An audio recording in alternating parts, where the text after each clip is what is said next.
right? As boring as that is, it's necessary, yeah, but I can understand how it's not exactly exciting for everybody. Yeah. But stepping back and saying, okay, it's not just about the cost of the check you're going to write for the help. Hi, I'm Kyle Weckerly, Certified Professional Ghostwriter. I'm glad you're listening as I welcome industry experts to share stories. You'll hear of lessons learned the hard way, overcoming professional hurdles, turning experience into actionable knowledge, and how to connect with your target audience. This is the Career Challenges Podcast.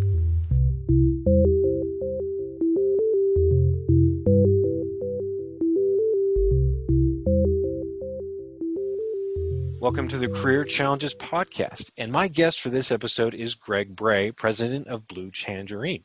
So obviously, Blue Tangerine, when I hear that, I think of something exotic, something different. So what is Blue Tangerine, Greg, and what do you do? Well, thanks so much for having me join you today, Kyle. I'm sure that you must be digging deep to want somebody like me on here, but I'm flattered to be here.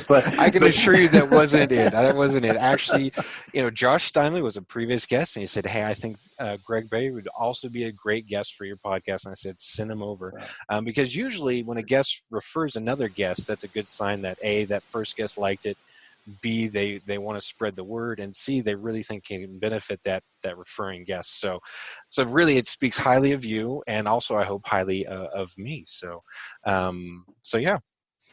Well, thank you. I appreciate that. And back to your question, Blue Tangerine, we call ourselves a full service digital marketing agency. So our goal is to help our clients use the internet to drive better business results. So we do things like build and design, host websites, and then we help our clients drive the traffic, with things like search engine optimization, paid search marketing, email marketing, all the different things you do to drive traffic to your site, and then analyze that to figure out what's working, what's not. And we specialize in two areas. The residential construction or home builders is a big part of our business, and then we also work with specialty retailers to help e-commerce for real niche markets. We're not doing top Fortune 100 type company e-commerce, but kind of those specialty retailers and such there. So that's what Blue Tangerine is. Yeah, it is.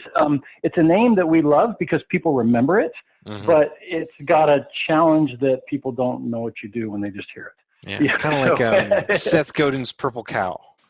Yeah, exactly. Yeah, when I saw Purple Cow, I'm like, what is he talking about? Which in a way was a good thing. It drew me in. I wanted to learn more about what Seth was talking about. So that I would say that's probably working for you because it gets people to stop and to look, and then from there you can try hopefully hook them right with either a tagline or a pitch or something.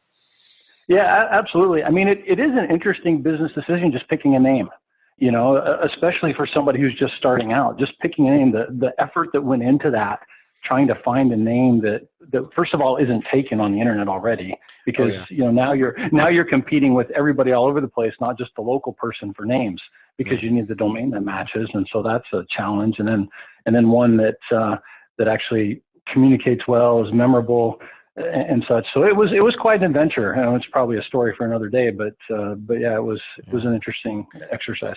I worked for a startup, and they had it was a basic name, but it explained what they did. I don't want to say the name because you'll see why later on in the story.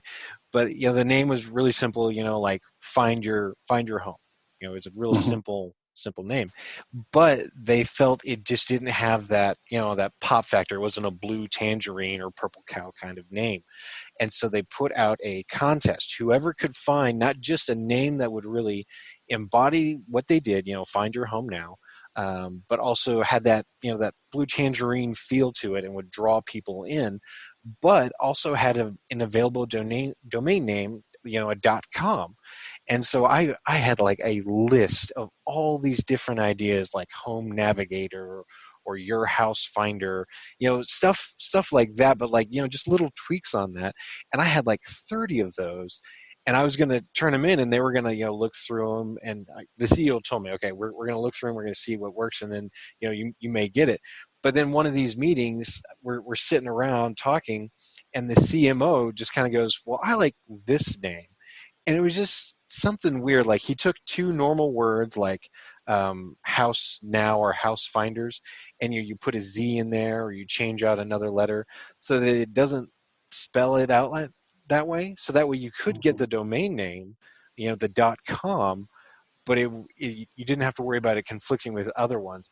But, at first glance, when you looked at it, it looked so weird. It looked like some sort of German name. And I'm like, why are we doing this? He goes, that's the one we're going to take. We're done. Contest over. Nobody gets the prize. And I was so mad. And from then on, when people were like, oh, so what's this? I'm like, I didn't pick that name. Like I pointed that at first. I'm like, I hate that name. It is so stupid. Anyway. Enough with my rant. Names are important though, right? Names communicate a lot to your customers, and especially, you think about what is Nike, right? Or some of these names are Apple. These names that you look at it and go, well, it means something now. It's part of our culture and part of our understanding. And maybe someday Blue Tangerine will be that way. I don't know. It's not yet, but yeah, it's sometimes you can spend a lot of time and money just trying to find the perfect name and just stay simple and move on, I guess, just get one and go and you can come back later. But yeah, names are important too.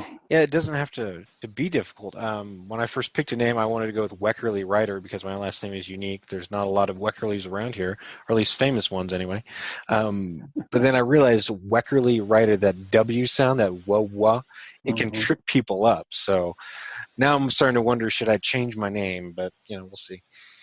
Yeah. Yeah.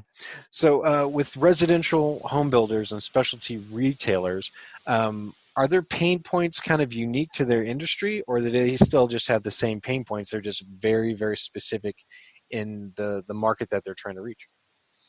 It's interesting. That's a question that nobody's really asked me before. Some of the overlap there. Almost every company, when it comes to their online, has a lot of the same pain points. It's a little bit different in retail because the product or the transaction is right then and there on the website. And so we can see that ROI a lot easier. Whereas home builders is a lead generation activity. And so are lawyers and so are, others and things like that, where they're just trying to get a phone call or trying to get somebody to come and visit and everything else. And the lead generation companies struggle a little bit more to measure the return on their internet advertising and their internet investments, just because most sales are the sum of multiple marketing touch points as opposed to a single one. All right. And so you really, it's hard to say, oh, well, we got this sale from that effort, when they've heard about you in different places, they've seen different things, and then that's just kind of the last touch, or we call that attribution. But yeah, as far as overlap goes, it's all about defining your message. Who is your audience? Getting that message in front of the audience. What types of keywords does that audience use to look for what you're offering? How do you communicate with that? So all of those things lay in together.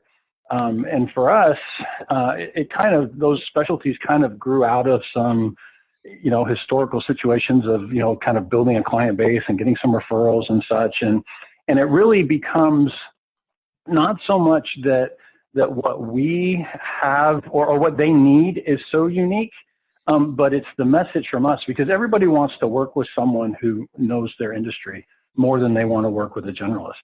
So if you've got folks out there who are just starting or just kind of trying to grow their business, one of the things I highly recommend that we've learned is you've got to kind of pick a specialty or two, and go with it. Now, I'll tell you, Kyle, this one became a real interesting experience for me, though, as we went through the recessionary period in 2007, 2008, that some people are already forgetting about, amazingly enough, but it's still burned in my memory. Mine too. Yeah, we were very heavy in home builders only at that point. We had a few other things, but not much. And home builders led that decline because of the whole mortgage mess and everything else that was going on there.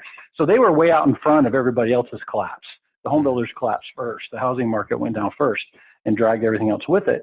And that's when I had this big aha moment and said, wait a minute, being all in one industry has a big risk that I had never considered.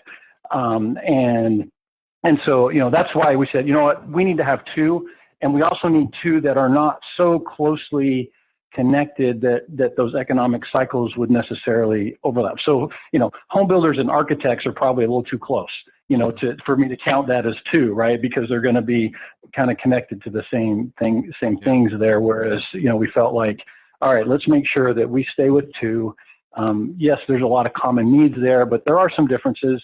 Now we're looking at how those are merging, which is kind of an interesting discussion in and of itself, as far as how home buying is becoming more and more headed towards online transactions as part of that process. Kind of the e-commerce of home building is coming, and we're excited to kind of be out in front of that because of this unique kind of mix we have and working with both of those. But yeah, that's one reason why we've got two that are not total overlaps, if that makes sense. Yeah, I can see what you're saying. So when you decided to branch out, so why did you pick specialty retailers is my first question.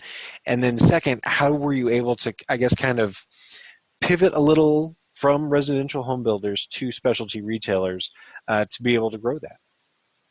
So I had a few clients back in the day that were e-commerce sites, but the heart of why we kind of went that way is because of a partner that I ended up merging with and his background as much as anything.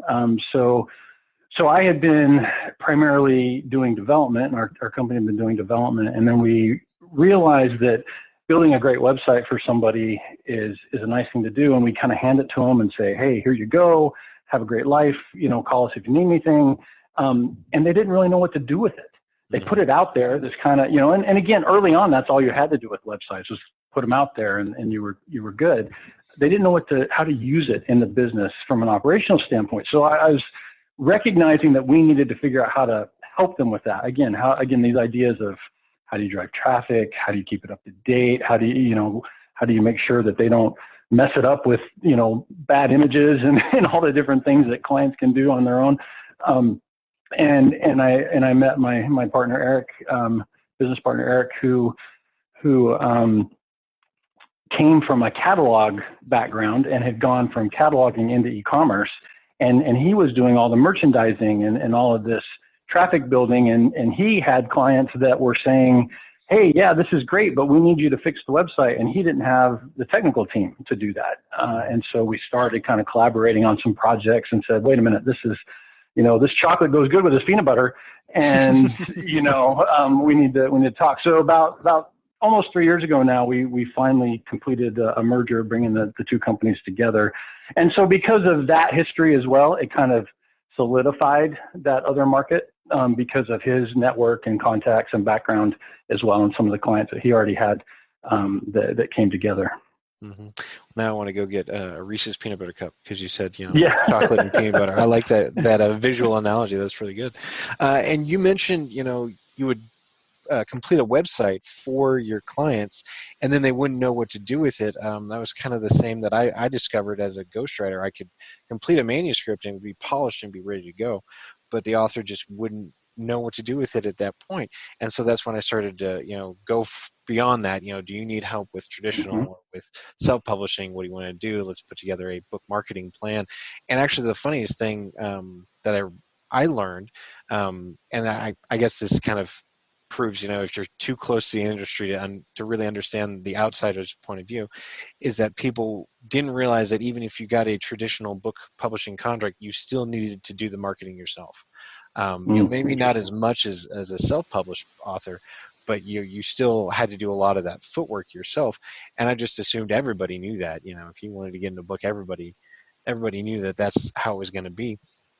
So then I'm like, well, I guess, I have to help them with that too. And so one of those moments where I felt a little stupid when I realized it.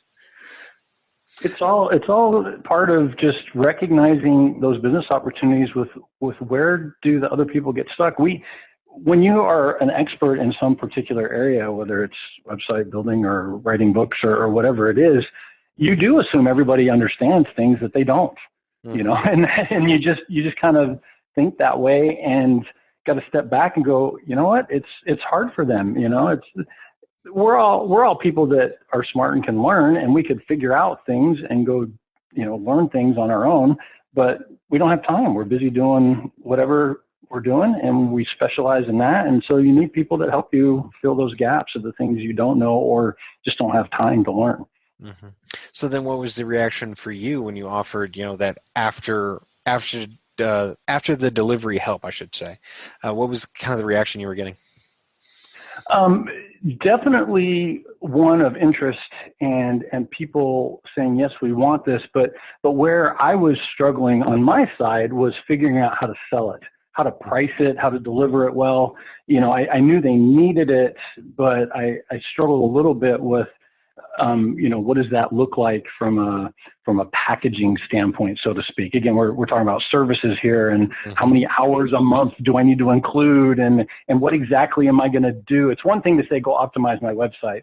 Well, that's a little vague. Write me a check for that. Okay, it's kind of, got to be a little more specific there. So what exactly am I going to do? What's going to be included? And those are the things that someone, he'd already kind of climbed that mountain, and was able to bring that piece of it together, so that, because could I have learned that, and was I on track to learn that? Yes, I had hired somebody. But we were able to do it so much faster, and the growth our company is seeing now is directly a result of the fact that we haven't had to climb that curve.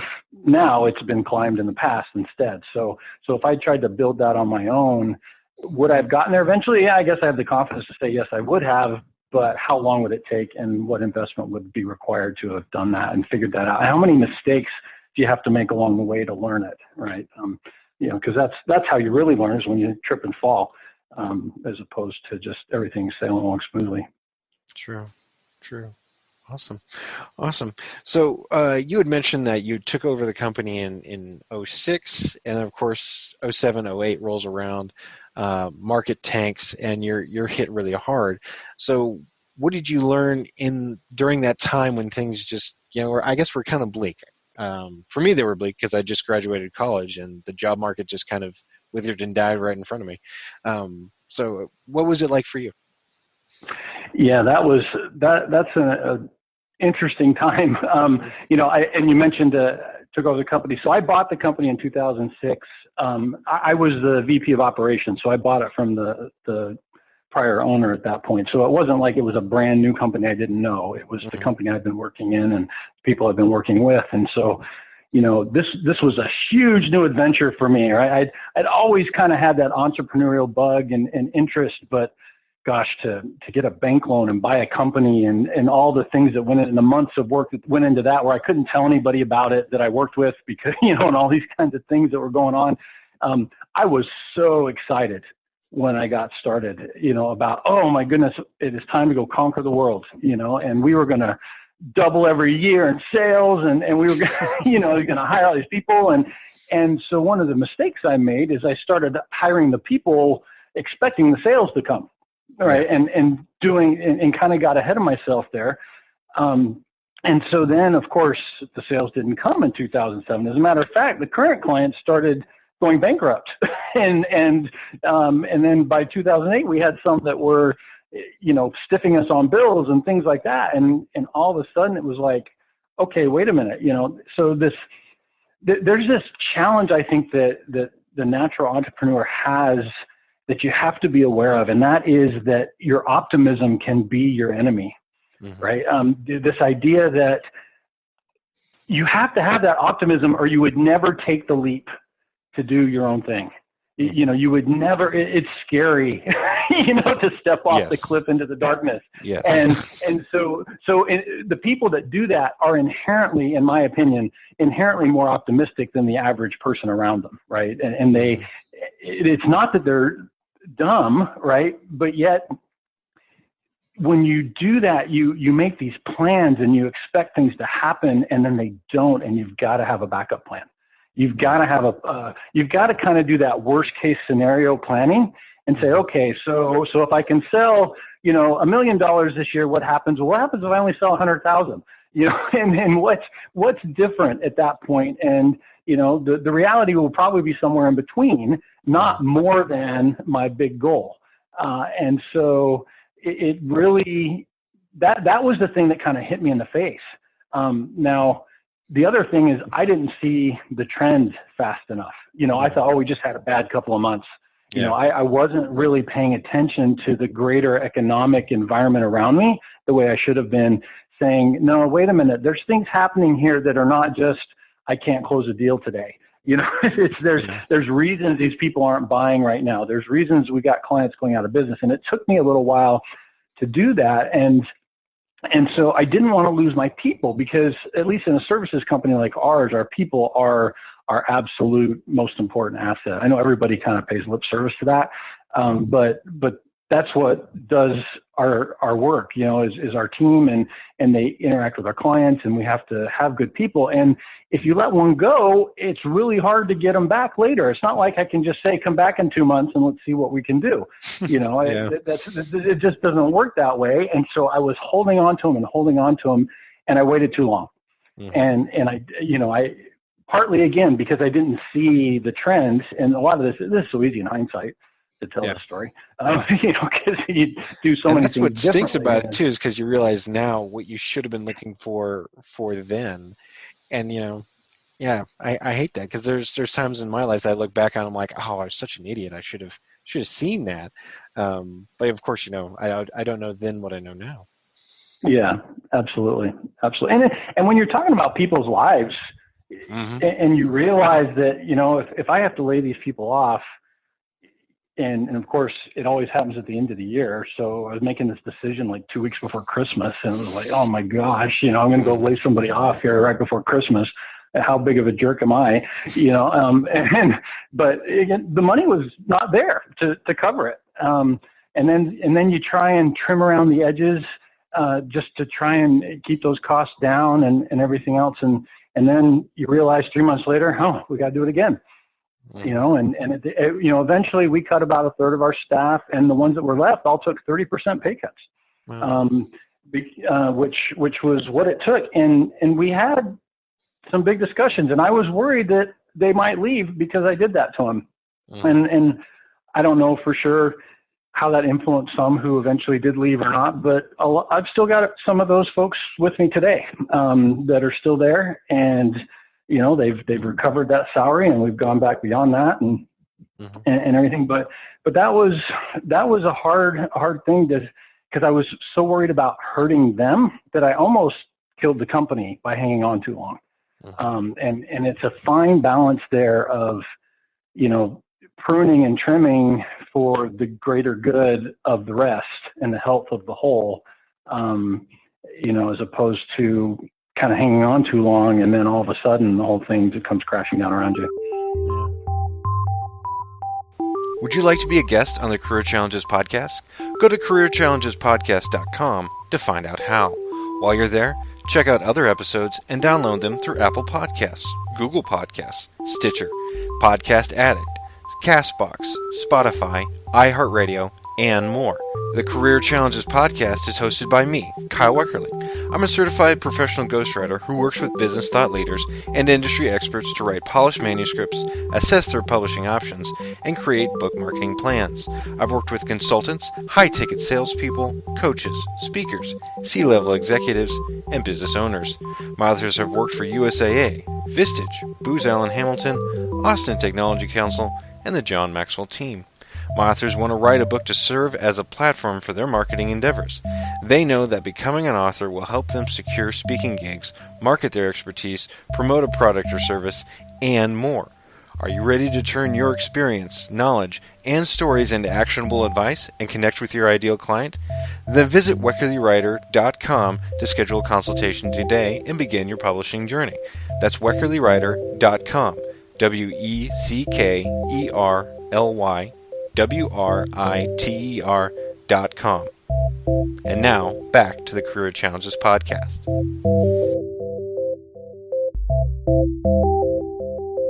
Yeah. Well, I'm glad you guys made it. Obviously, you wouldn't be here now if you didn't. We are. The last 3 years have all been better than the one before. So yeah, we're going definitely in the right direction right now, and excited about where we are today. Mm-hmm. So then now that things are, of course, on the upturn for you, and you're hopefully expanding, correct? Yes. Yeah. So now, what is your mindset now of how to build out a team? What have you learned from that experience, and then how are you applying it now to expanding your team and hopefully getting bigger? It's still one of the biggest challenges we have is getting the right people and the best people that we can. We're still not the biggest agency in the world. We can't just go throw money at people the way that some other larger companies can. So we have to make sure that we have a culture that is something that people like and want to work with or for and be a part of. You've got to have some clear goals and visions that people can get behind, so it's not just a paycheck. That's something too that as we've been growing this last year and adding, at this point where we are right now, we were doing a little analysis that almost a third of our staff has been with us less than a year.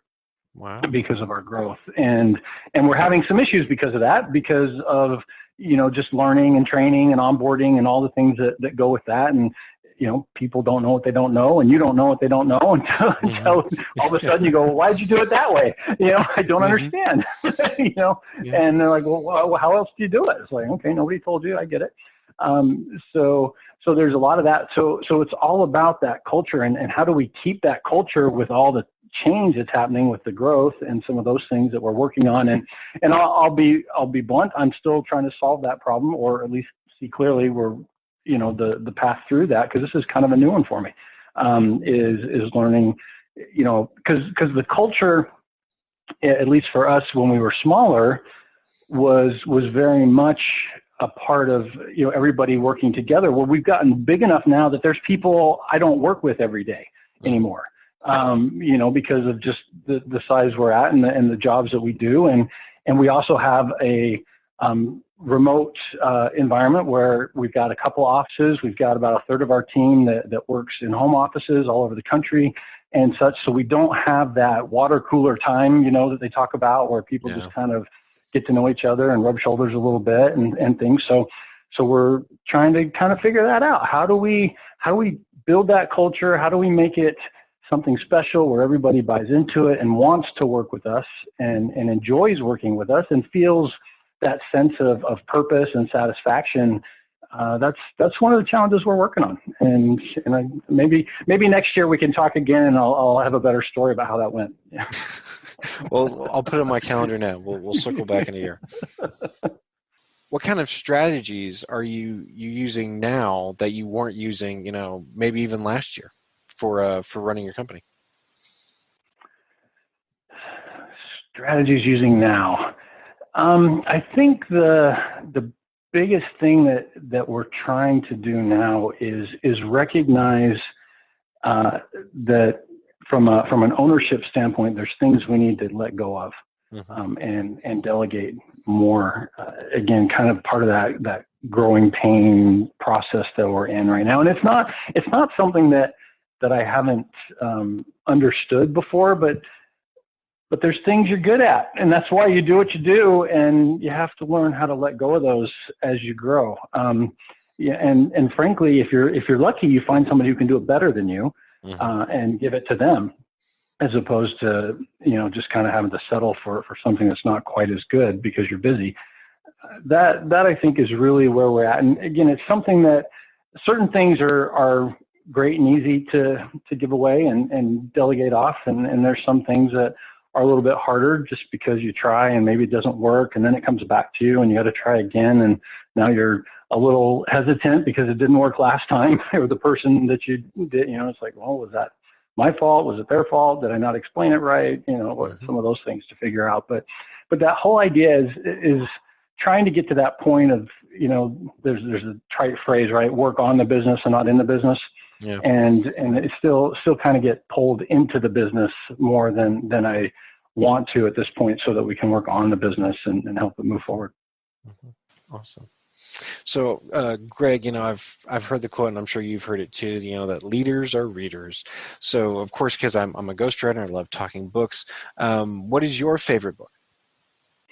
So I think from a business standpoint, the one that really jumps, and I've read a lot of them, and frankly, I've forgotten a lot of the names, but yeah, me too. Stephen Covey's 7 Habits of Highly Effective People is one that's always kind of stuck with me. I read that many years ago, and I've actually read it more than once. Went back to it later, and I think it's one that everybody should take a look at. It's about business, but it applies to all aspects of your life. These habits that he talks about. So you mentioned that you'd read a lot of books, and you may not remember them. I'm guilty of that too. But are there some books that you do recall that are good for maybe leaders or learning about how to manage teams or to build companies, even if they're already built, how to expand upon them? Because you said you bought the company and you expanded upon it to begin with. So are there specific books that you would recommend for somebody trying to do that? I think one that I just finished reading is called The Big Leap by Gay Hendricks. Mm-hmm. That's one that it's a pretty quick read overall, but it helps, or it's aimed at this idea of kind of what is it, figuring out what you're good at or what you're great at, and focusing on that, and then filling in the gaps around you, but being able to really elevate your performance by focusing. I think the general idea is that people who, again, have that kind of optimistic mindset that are willing to start and run businesses also have this idea that I can do anything that I try to do. I can be good at a lot of things. And so they just do it themselves. And so then the idea being that, yes, that's true. You can be good at a lot of things, but you're probably only great at a few. And you need to narrow in on the things that you're great at and make sure that's where your time is being spent, not diversifying across all these good things. It's not that they're wrong, but if you truly want to kind of push that idea forward, is finding that great thing. You mentioned Josh Steinley earlier. One of the things that he's got these 7 systems of influence that are great, and you ought to take a look at that. We talked about that a lot on our interview. Yeah. But he kind of, same idea, right? He calls it the genius zone. Find your genius zone, and be really focused on that thing that you're great at, and such. So that's another book I've been looking at here recently. Awesome. And so you had mentioned that if there's something you're not really good at, you can be good at a lot of things, but focus on what's great. So what if you're really great at for example, me, I'm really great at writing and research and all that goes into actually writing a book. I got to admit, I'm not so great at my marketing, yet I don't feel I'm in a position really to hire that out to somebody else. What would you suggest would be a good strategy for me to adopt, or somebody in that same boat as me? Yeah, I've been in that boat. I'm in that boat on a lot of things where it really is. It's like, I really need to get somebody to help, but can I afford them? Can I do it? That's a tough boat to be in. And it can be risky to kind of feel like, oh, I'm going to pay this agency or this person, or whatever to do this work for me. And will I get something from it? So for me, the first step is a financial analysis, right? As boring as that is, it's necessary, yeah, but I can understand how it's not exactly exciting for everybody.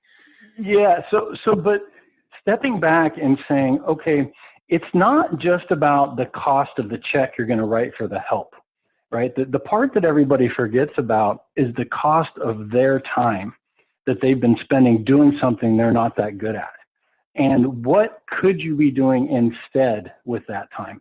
So in your case, could you write a whole nother book in the time for somebody else that you've spent marketing the first one, for example, right? And what would be the benefit of that time to you while someone else is off doing the other work? And what type of impact could that have on the financial aspects?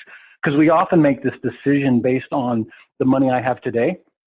And I look at that from the standpoint of, well, I can't afford him based on what I'm making today or this agency or whoever to do that work because of what I'm making today. But you have to make it from the standpoint, what would I be making instead?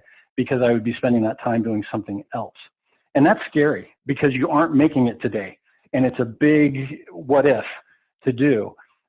So when we make decisions like that, we did some internally for our own company where it's like, what, we need some extra internal marketing help. And so we made a decision to bring in some new people. And we were looking at it going, can we afford these new people? Because they're not going to be billable and they're not going to be necessarily generating revenue. But we had to say, okay, but we're supposed to get new sales from having these new people doing this stuff. And that's the whole purpose. And so you have to set some benchmarks and say, okay, I look at this in the future and say, 6 months, how long does it take for them to generate results? What should those results look like? Again, this is work to kind of put all this plan together. Don't get me wrong. This is not a 5-minute analysis.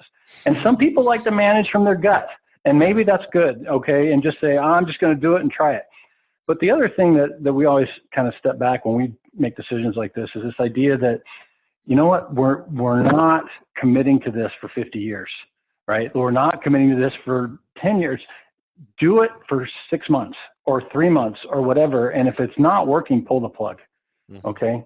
Now you got to be fair to the person and the type of job, because there's some things where you need 3 months just to get things figured out and started. Oh, yeah. And so it's not fair to pull the plug if that's the situation for this. But kind of going back to what I was talking about, you know, back in 2007 and such, where I wasn't able to pull the plug, you know, because I didn't want to hurt somebody's feelings or I didn't want to ruin their lives or whatever the drastic fear is. But you've got to be able to make those kind of decisions and say, okay, we're going to run an experiment. This is how we're measuring success. This is what we think we should be getting from it. And if we're not, we got to shut it down. You know, we can't keep, you know, and then, but if it works, it works. And, you know, so that's kind of my reaction to that. Now, again, there is a point at which you say, well, they want X dollars, you know, a month or whatever, and I only expect to generate Y, and Y doesn't cover X. Well, then, yeah, you can't do that. You got to try some other tactics.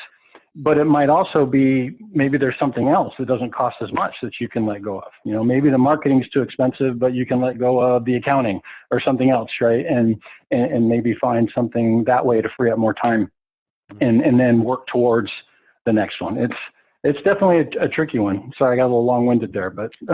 No, that was a great answer, actually. So now my question is, you know, you try to run an experiment and you hope to, you know, you're going to follow these certain metrics or KPIs and, you know, hopefully see X result down the road. But have you ever been surprised with an experiment that maybe it wasn't hitting those metrics or KPIs, but yet you got something else out of it that you're like, oh, well, this is good too. Let's keep going with this, and maybe we'll circle back to our original experiment later. Has there been an experience like that? I'm not thinking of an exact example that comes to mind. Sorry. No, that's fine. I know it's kind of a weird question. Sometimes I'm like, how can this be exciting in a way that nobody can expect? And so I try to ask questions like that, and you know, they don't always work either. So maybe my experiment didn't work, and I'll have to circle back on that later. Sorry. So yeah, let's go back to the books thing as well. Not only did you recommend 7 Habits of Highly Effective People by Stephen Covey, but you'd put down the Stormlight Archive series by Brandon Sanderson. So why that series, and what is it about it that you really enjoy? You know, I like to read to escape as well. You know, you read, business books are great and such, but there's a time where you just need to step away from what's going on and just go somewhere. And so I really admire authors like Brandon Sanderson and, you know, the Harry Potter series, or, you know, even the Chronicles of Narnia. You know, you can see where I'm going with all my stuff here, right? Kind of. But what I admire about these authors is their ability to create a new world, and just let you immerse yourself in this new world. And, you know, Brandon Sanderson is really amazing. He's got some other series too that he's actually created like 5 different new worlds. I don't know, but this Stormlight, I think he's got 4 books done with it. He's working on the 5th one there, and they're big books. So it just takes a long time to get through those. But again, it's just a chance to step away and unwind and not have to deal with, you know, the day's problems. I don't know about you or others, but quite often my mind just sits there and spins at night of how do I solve this? How do I deal with that? You know, and turning some of that off can be hard sometimes, but it's important to be able to turn it off, because you have to rejuvenate. And again, get back to Covey's book, right? One of the habits is called sharpening the saw. and being able to, he talks about trying to, cut down a tree with a saw that's too dull. And you're just not getting anywhere. You're spending a lot of energy, but not actually achieving any results. And so I've always kind of remembered that too, that I need to make sure I make time for myself. And it can be hard because you get pulled a lot of different directions, and there's always more you can go do. You're never done. I keep getting ready to finish the day when they go, oh, look, the to-do list is all checked off. How about that? It's like, wow, well, it's all right. I guess we're going to be done for the night. And it's like, no, there's always a whole nother to-do list. There's always more. There's always more. So being able to find time to step away from it. And I enjoy what Brandon Sanders has been able to do. And again, there's others like that. That's really, part of why I read books like that. Just go somewhere completely different for a little while. Yeah. Same with me and the Harry Potter series as well was an escape. There's a lot of fiction books that I've read that I really enjoy. But there's one that I got to admit, there's sometimes those really campy stories are like pulpy kind of books, just really draw me in. I really enjoy reading them. One that jumped to mind when you mentioned, just escapism was Night of the Living Trekkies by Kevin David. And the not familiar with that one. It's a really quick read, but the premise is the Star Trek convention gets infected with the zombie virus, and so the guys got to survive the zombie apocalypse in a Star Trek convention. So it's a unique spin on that, and this, of course, came out during all those different zombie movies, and so I really enjoyed that spin on it. But now it's like I feel they've really run that into the ground or to death. Pardon the pun. But that book, I just it's like, man, this is so bad, but I love reading it. It was so much fun. I got to circle back and read that as well. And then there was one for Star Wars called Red Harvest, where it was basically the Star Wars and zombies story going on there. But that was really another campy one that I enjoyed reading too. So. Yeah, it's always good to just kind of relax, unwind, and just kind of go somewhere else, like I said. Yeah. And you had mentioned, there's always something to do. I had another job. Like, it's one thing running your own company because it's like, okay, there's things I know I need to do and I've got to get them done. But when you're working for somebody else, sometimes I'm like, I clock out at 5 and mentally I clock out at 5. And so I hated it because, I had one boss who kept saying, oh, well, this will only take you 20 minutes. And I'm like, no, it's 4:55, in 5 minutes I'm done. And I got to go home. I got to pick up my kids and all that. But he kept saying, oh, it won't take long, just another 20 minutes. And of course, in the middle of said 20-minute task, he's like, well, I got something else. It'll take just 20 minutes. I'm like, no, we're done. And so, we really had to have this discussion of when I'm getting ready to go or when it's close to closing time, you do not assign anything else. You just make it worse. So that was another hurdle I had to deal with there. So Greg, what is next for you and for Blue Tangerine? Yeah, well, we're excited about our growth. We've got some ideas about other services and things that we're trying to do.